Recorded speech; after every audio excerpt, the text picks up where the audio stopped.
hata ile mambo nimesikia ya one time sitaki kwa hii uwanja. Sitaki. Mmesikia? Hiyo ni mambo yetu ya huko hii nje. Hii ni sherehe ya maana sana. Na sisi tunataka ikuwe ya heshima. And since the president has come, he has come in good faith. Na mimi nikiwa kiongozi nataka apewe heshima yake. Wale watu rais wakipata shida ni hii akinaitwa kama wangekuja hapa. Kwa sababu ni wasaliti wa jamii yetu.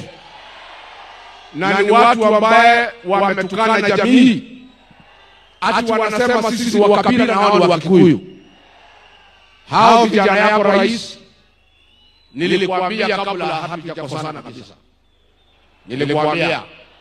Nikakwambia hao vijana utembea na hawa watakuweka kwa shimo. Hawa akina Ichoma nilikwambia ataweka kwa shimo. Mimi nilikushauri rais, nikakwambia hawa watu ya mlima hawapendi usaliti. I told you that betrayal is not forgiven among our people. You chose to listen to Kimani Ichung'wa. Sasa hii jamii imekukataa. Na nilikuwa nimekuambia